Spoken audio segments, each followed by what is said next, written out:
Amazing grace, how sweet the sound that saved a wretch like me. Araw ng mga puso, sa darating na Biyernes, pag-usapan natin yan. Kung ikaw ay isang kabataan na nandito ngayon, tanungin mo yung mga katatayan, mga kananayan, sasabihin niya sa iyo na ang pag-ibig ay hindi lang puro kilig.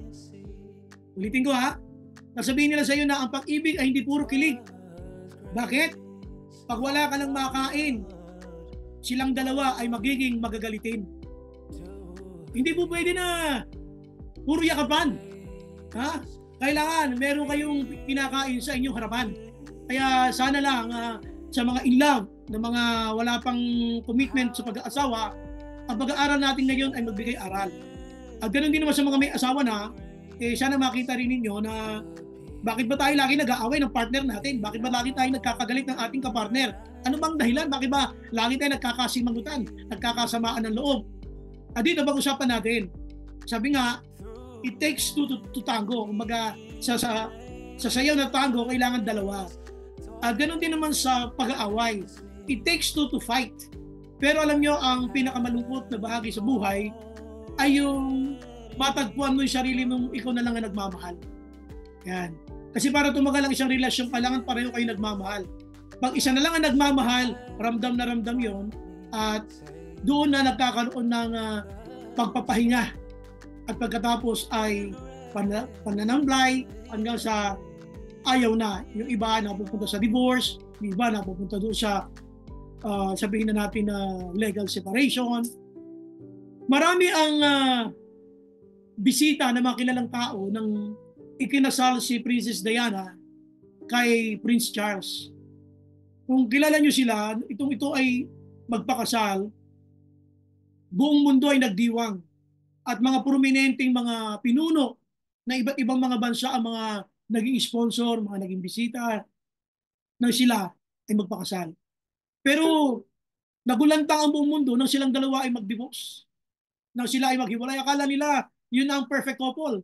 Akala nila yun na ang perfect na pag-aasawa. Alam niyo, pag-aasawa ay sukatan ng pasensya.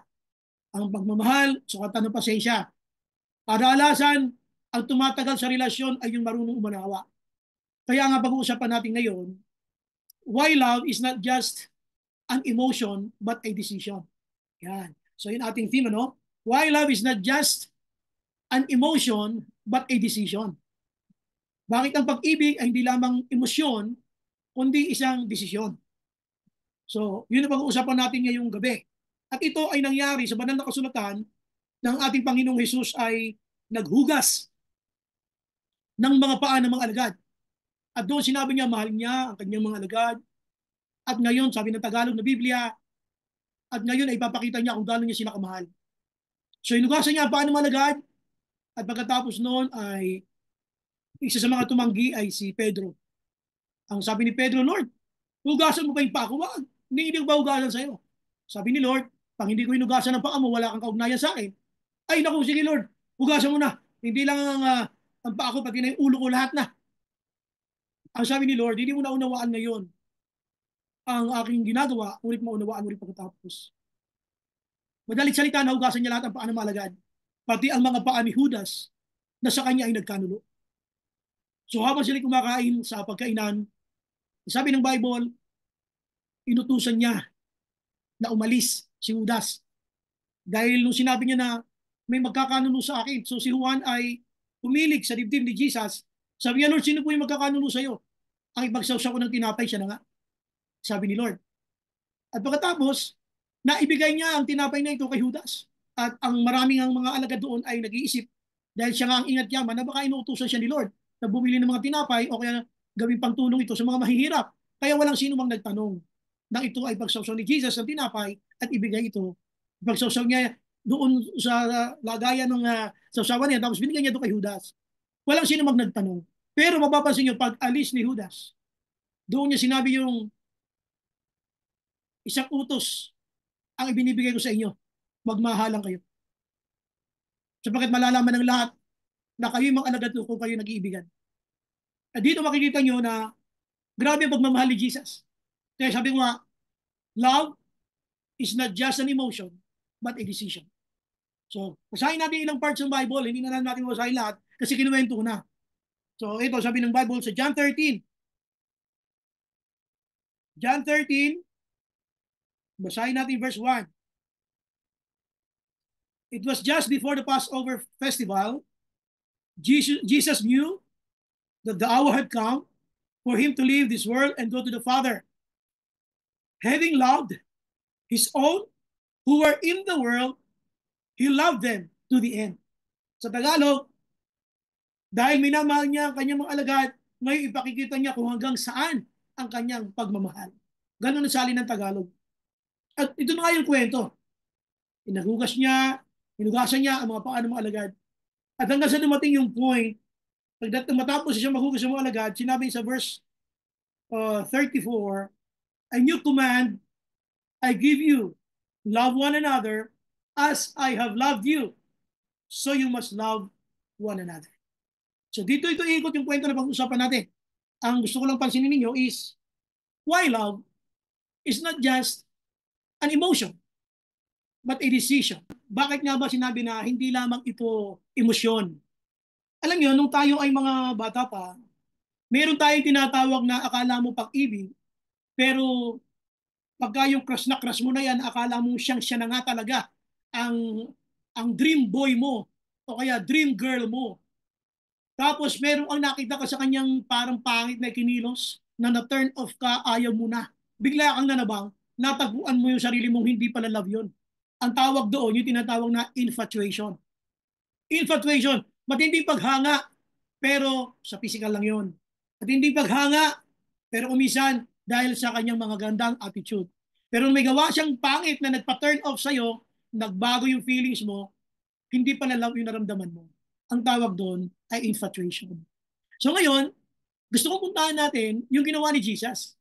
Kasi si Jesus, alam na alam niya kung sino yung kanyang mga alagad na totoong naglilingkod sa kanya, sumusunod sa kanya, at alam din niya kung sino yung magkakanulo sa kanya. Alam na alam niya kasi dito pa lang sa verse 1, verse 2, verse 3, sinabi na ng Bible na si Satanas ay pumasok kay Judas.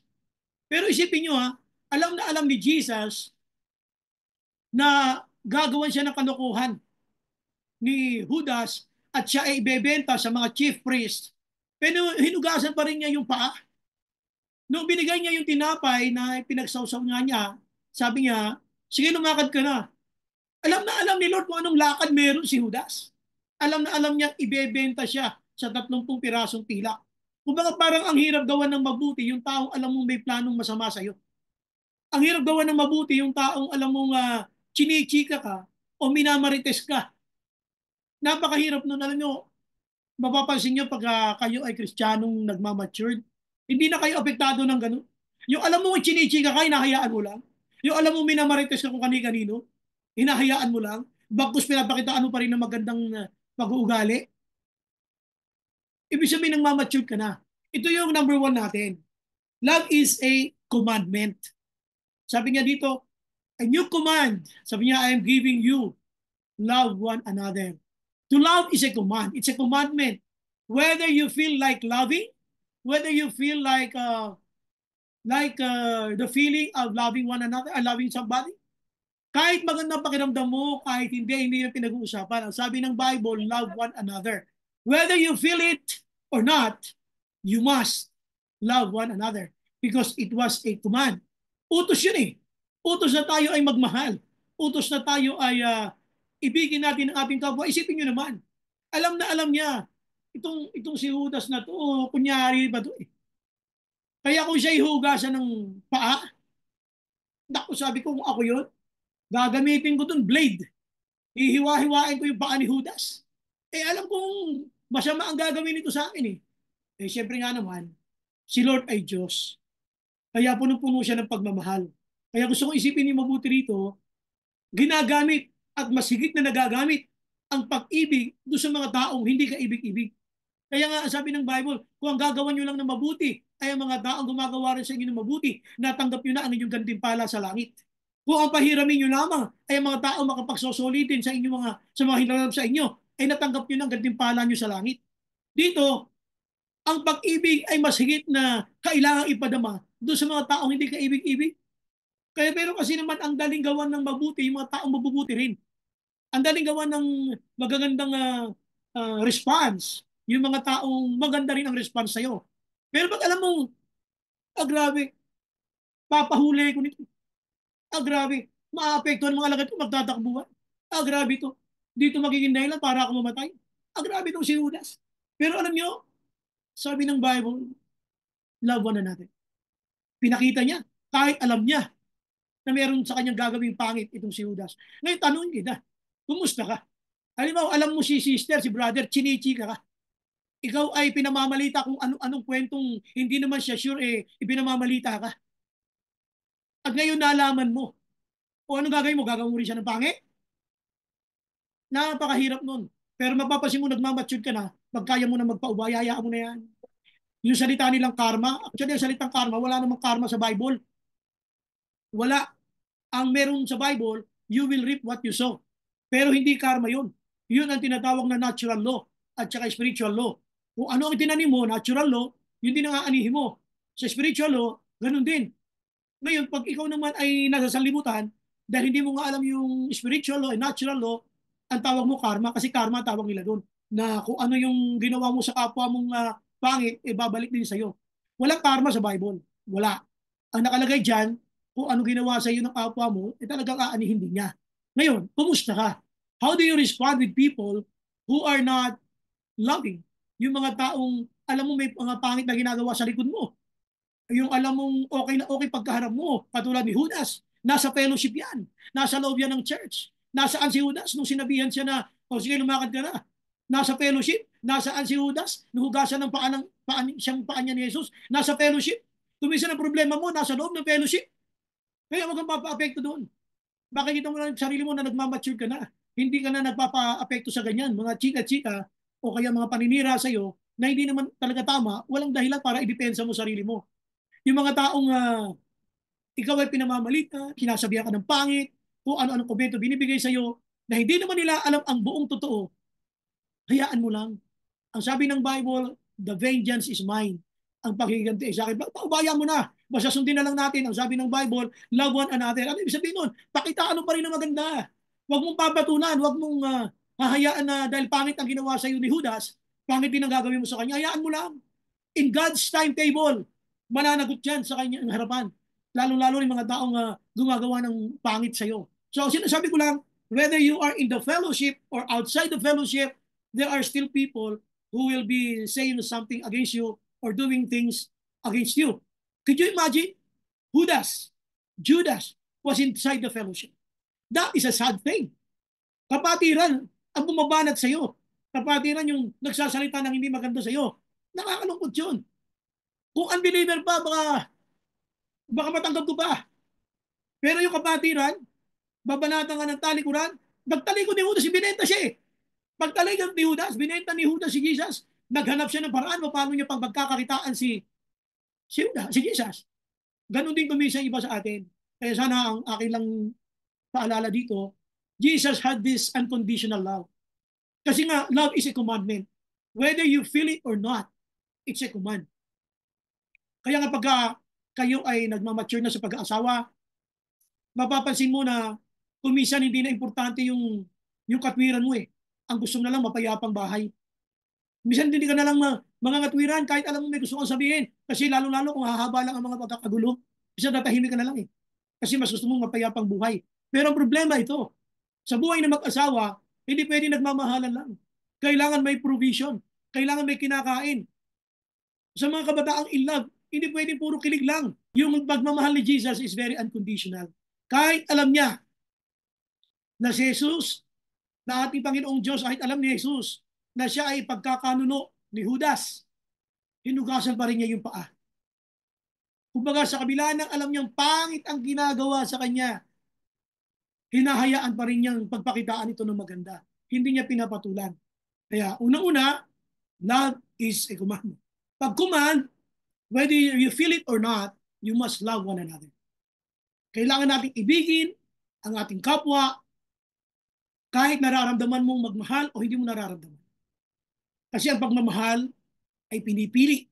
Kaya nga sabi natin, it's not just an emotion. It's a decision. It's a decision to please my master. Decision ko na sumunod sa Panginoong Hesus kahit hindi ko nararamdamang mahalin si brother at si sister dahil may ginagawa silang pangit sa akin, didesisyonan ko na mahalin sila sapagkat utos ito ng ating Panginoon. Labis sa command. Sa verse 7, kasi nung hugasan na ni Jesus, yung paa ni Pedro, tumanggi si Pedro, Lord, sabi niya, Jabag kayo pa mahuhugas ng aking mga paa? Di ba dapat ako mahugas ng iyong paa? Hindi, sabi niya, pag hindi ka nagpahugas sa akin ng paa, wala kang kaugnayan sa akin. Number 2, love requires involvement. Kapag ka ikaw ay nagmamahal, you are involving yourself. Kaya yung ibang tao hindi makaramdam ng totoong pagmamahal kasi ayaw nilang i-welcome yung pagmamahal na yan. Parang kay Lord. Naririnig mong mahal ka ni Lord pero ayaw mo siya papasukin sa buhay mo eh. Ayaw mo siya papasukin sa puso mo eh. Kaya tuloy yung mga pagkilos niya sa buhay mo, mga pag-aalaga niya sa iyo, pagkalinga niya sa pamilya mo, hindi mo maramdaman na si Lord John. Kasi nga ayaw mong i-involve si Lord sa buhay mo. Ang akala mo ang buhay na to kaya patakbuhin ng sarili mong diskarte. Akala mo ang buhay na to kaya mong ayusin na mag-isa ka lang. You cannot. You have to involve your life. Alam niyo kung ikaw ay nagmamahal, nasa tamang edad ka na, may asawa ka, may may trabaho ka, at ikaw ay nasa edad ng tama para manligaw at ngayon ikaw ay meron ng boyfriend o girlfriend, kapag ikaw ay nagsabi ng I love you sa isang lalaki o isang babae, samantalang ikaw nasa tamang gulang na, sapat na, at hindi mo siya pinapasok sa buhay mo, hindi mo mararamdaman yung pagmamahal na yan. Na lahat ng gagawin niyang pagkikir ay kinokontra mo. Lahat ng gagawin niyang pag-aalaga sa iyo, kinokontra mo. Hindi mo siya pinapapasok sa buhay mo. Hindi yung tatagal. Hindi yung tatagal. Dito ang sinasabi niya, Pedro, papasukin mo ako sa buhay mo. Let me come into your life. Kaya nung naintindihan niya na, naku, ibig sabihin pala nung pag hindi ko pinahugasan ng paa ko, wala akong kaugnayan. Sige na Lord, pati na ulo ko na, pati na yung buong katawan ko na. See, it requires involvement. How are you? Pag sinabi mong mahal mo si Lord, how do you involve yourself to Jesus? Paano ba natin pinakikita ang pagmamahal natin kay Lord bukod sa pananalangin at pagsamba, nasa paglilingkod? Kung ikaw ay, sabi nga may sinasabi tayo na loving God, loving people. Serving God, serving people. If you love God, you are going to service people. Sinasabi mo mahal mo ang Diyos, pero ayaw mo paglingkuran ng Diyos. You don't want to involve yourself. Pag ikaw ay nasa isang posisyon na meron kang pagkakataon para mag-serve kay Lord, do it. That is one way of showing Jesus that you want to involve yourself to the Lord.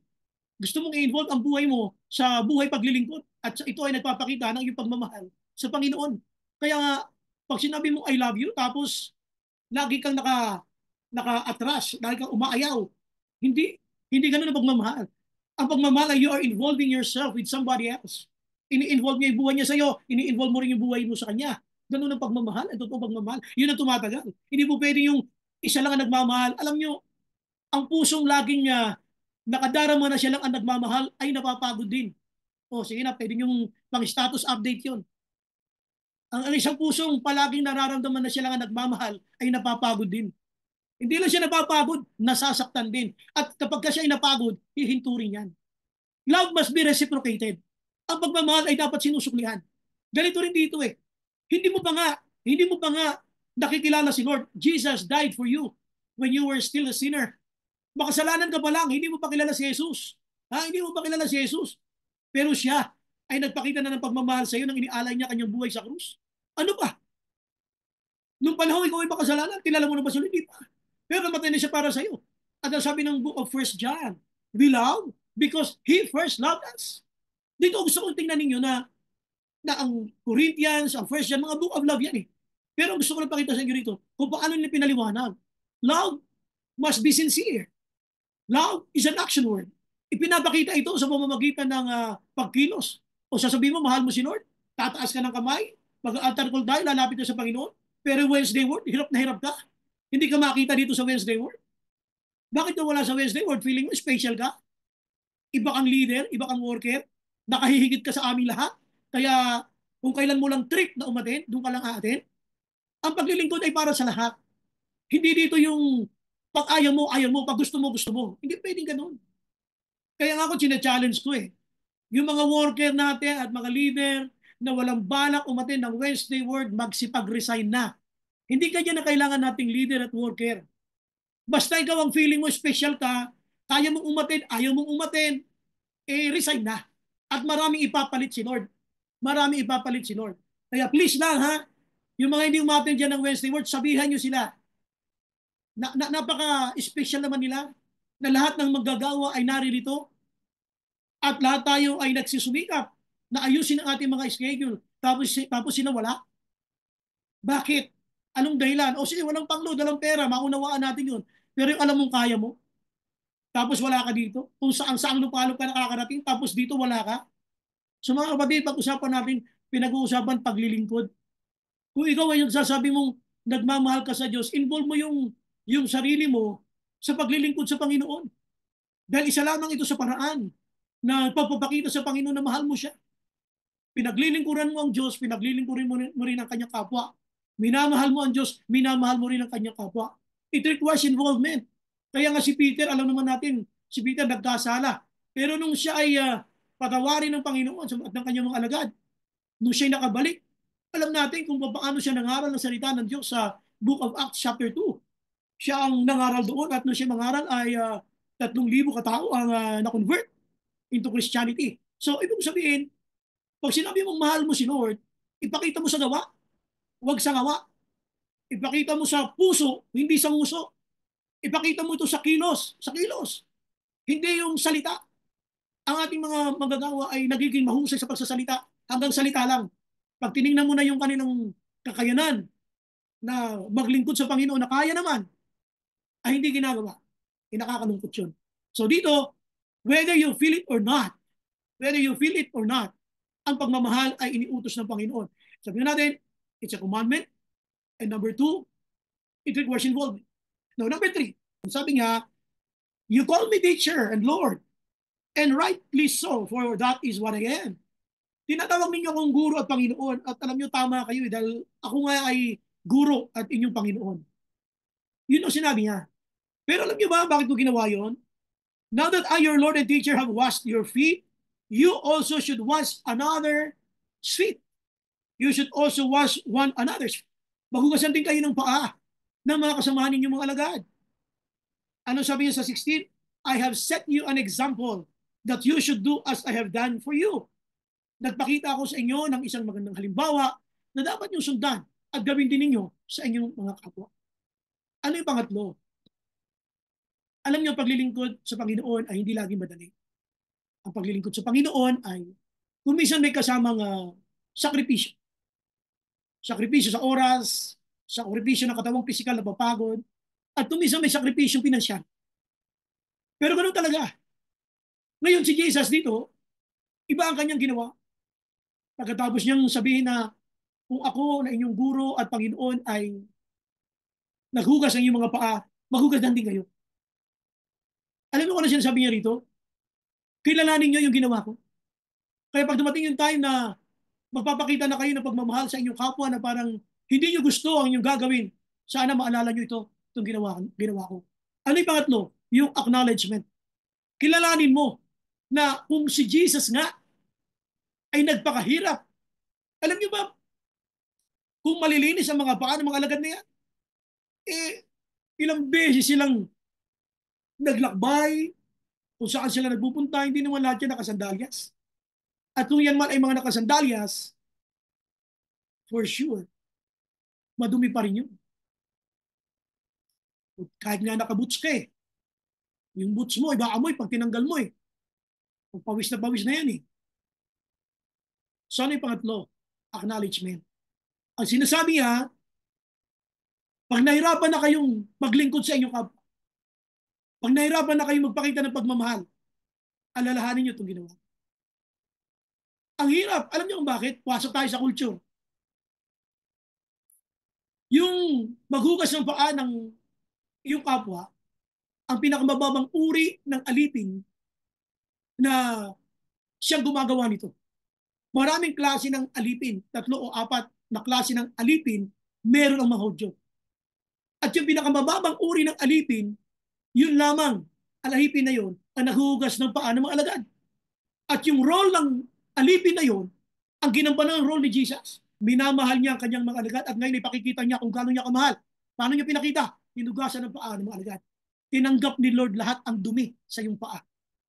Madaling linisin mong palad mo kasi mas malinis ang palad kaysa paa. Mas madaling hugasan ni Jesus yung mukha mo kung marami kang alikabok. Pero grabe, nasa paa lahat ang dirt. Nandun lahat ang dumi. Nandun lahat. Pero nagawang linisin ni Lord yun. Ang sinasabi niya lang dito ay magtanggapan kayo sa isa't isa. Kasi si Peter, nagkasala yan.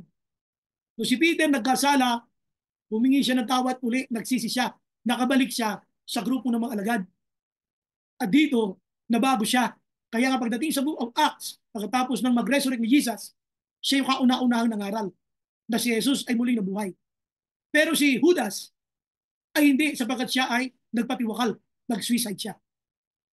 Anong sinasabi ko? Mahirap ba gawin yung ginawa ni Jesus, magpatawad at tingnan mo siya, tanggapin mo siya sa kanyang mga karumihan? Iba't ibang klase ng tao ang sinisignify ng 12 alagad. Pero kahit sino ka ba, yung unconditional love of God was able to accept us. Ganon din naman, sinasabi niya, magtanggapan kayo. Maglinisan kayo ng kanya-kanyang dumi. Dito sabi ng Bible, kilalanin niyo yung aking ginawa. Kung kayo nga nilinis ko yung mga paa, maglinisan din kayo, magtanggapan kayo sa isa't isa. Kaya pag kayo nahihirapan ka na magmahal, alalahanin mo ginawa ni Jesus. Kung ako na inyong guro, ginawa ko ito. Alam niyo kung bakit ang hirap tanggapin ng isang tao? Kaya ang hirap mahalin muli ang isang tao na gumawa sa atin ng hindi maganda. Kasi umiiral yung pride natin at yung posisyon na ikaw ay nasa tama. Kapag ang tingin mo ikaw yung nasa tama, kung minsan ang hirap bumaba sapagkat ang tingin mo ikaw yung tama. Pero si Jesus, bumaba Unawang-unawa niya na hindi naiintindihan ng mga alagad ko kung ano ang ibig sabihin ng pagmamahal. Kaya ginawa niya, bumaba siya. Yung posisyon niya ay bumaba doon sa role ng isang alipin na pinakamababang uri. Yun yung naghuhugas ng paa ng mga alagad. Kumusta ka? How do you see yourself? Ang tingin mo ba sa sarili mo, nakahigit ka sa iba? Kaya pag nakagawa sila ng mali, hindi mo mapatawad agad-agad. Kasi ang tingin mo ay mali sila at ikaw ay tama. Si Jesus, hindi mali. Bumaba. Nagpakita ng totoong pagmamahal. Inalis yung dumi. At iniwan silang lahat na malinis. Tayo bilang mga alagad ng Panginoon, ay mga naglilingkod sa Kanya. Pag nahihirapan ka na, tandaan mo, Jesus is an example. Kaya nga nung siya'y namatay sa krus, up to the very cross, anong sabi niya? Ama, patawarin mo sila. Hindi nila alam ang kanilang ginagawa. Ganun ang pagmamahal. Ipinako ka na sa krus. Ha? Pinahirapan ka na ng lahat ng latigo. Pero iniintindi pa rin yung kapwa mo.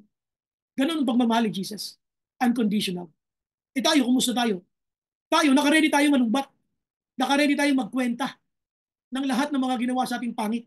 Pero hindi natin alam na kung ang gagawin ng Diyos sa atin na basihan ay kung paano tayo nakikitungo sa ating kapwa, baka hindi na rin tayo makalapit sa Diyos.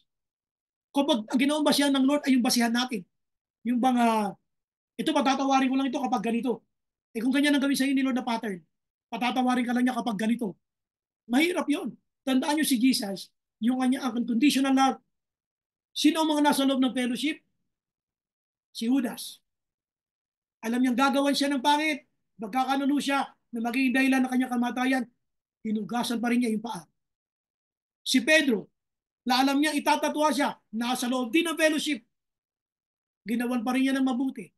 Ganon ang unconditional love. Huwag kang papayag na i-provoke ka ng iyong pride.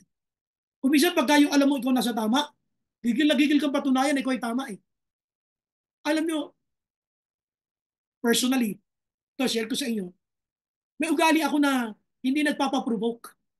Na kahit alam ko ang ginagawa mo ng isang tao ay gumagawa ng talikuran na paninira sa akin, hinahayaan ko lang yun. Kasi ang hinahayaan ko doon, yung timetable ni Lord, pag yung kinurek, naku, babaliktad yun. Kaya hinahayaan ko na si Lord doon. Kaya ang consequence doon sa mga tao gumagawa sa inyo noon, grabe. Hayaan nyo lang. Basta meron mga naninira sa inyo, hayaan nyo lang. Huwag kayong magpo-provoke na magagalit kayo, maiinis kayo. Huwag. Hayaan nyo lang. Antayin nyo. Pag si Lord ang kumilos, magugulat pa kung yung mga taong yan na gumagawa sa inyo ng marites, chika, na sinisiraan kayo. Ang sabi lang ng Bible, love is a command. Sino man siya, chinichika ka man o hindi, mabuti man ang pakitungo sa'yo o hindi, plastic man yan o hindi, pakitunguhan mo ng mabuti because love is a command. Number 2, love requires an involvement. Bigay mo yung buhay mo kay Lord. Ang totoong nagmamahal, ibinibigay ang buhay niya sa minamahal niya. Kaya karamihan nagmamahal, nakahandang ialay ang buhay nila sa kanilang minamahal. Kaya it requires involvement. And number 3, sabi nga dito, pag nahihirapan ka na, isipin mo, i-acknowledge mo yung ginawa ni Jesus. Acknowledgement. Grabe si Jesus na alam niya na ipagkakanulo siya. Alam niya na itatatwa siya. Hilugasan pa rin niya ng paa ng alagad. Grabe yung kanya unconditional love. Yung alam mong chinichika ka sa boss mo. Yung alam mong ginagawa ka ng hindi maganda doon sa iyong supervisor. Pero pinakitungan pa rin maganda. Hayaan mo lang. Hayaan mo lang. Kasi sa timetable ni Lord, markado lahat ang ginagawa sa iyo ng kapwa mo. Ang itinanim mo, aanihin mo. Kaya pagmasdan natin kung ano man ang ginagawa sa atin ng kapwa, huwag kayong magpapaprovoke. You have to kill them with love of God. Kumbaga, quote-unquote, patayin mo sila ng pagmamahal ng Diyos. Pakitunguhan mo sila ng napakaayos dahil utos yun ng Diyos. Hindi sila mapakali. Bakit ganoon? Bakit siya ganoon? Grabe siya, hindi man lang ako kinausap, hindi man lang ako binabanggit yung ginagawa ko sa kanya. Hayaan nyo lang. May timetable si Lord. Hayaan nyo lang. Antayin yung darating din, pag kinausap ni Lord yan, magsosorry pa sa inyo yan. Hearts Day sa Friday. Yun ang sabi ng mundo. Pero sa isang Kristiyano, wala namang Hearts Day. Hearts Day, walang iba kundi yung John 3:16. Binigay ni Lord ang kanyang buhay para sa akin. Yun ang tunay na pagmamahal. Whether it is February 14 or not. Why love is not just an emotion, but a decision. Anong dahilan? Bakit natin ito sinabi? Love is not just a feeling. It is a decision of the heart and an act of your will. Ang pag-ibig ay hindi lamang isang damdamin. Ito ay pinagpasya ng puso na pinapakita sa gawa. An act of your will. Yan ang mensahe ng ating Panginoon ngayong gabi. I pray na ang pagmamahal ng Diyos ang pumuno sa ating mga puso at anuman ang ginagawa sa atin ng ating mga kapwa ay huwag kayong magpapaprovoke. Kill them with God's love. Mahalin nyo sila, pakitungan nyo na maayos. At maging yung mga taong hindi ka ibig-ibig, pagpakitaan nyo na maayos. At hayaan nyo ang Panginoon ang gumanti sa mga ginagawa ng mga kapwa natin sa atin. Amen? Magandang gabi po. Welcome sa ating Wednesday Word.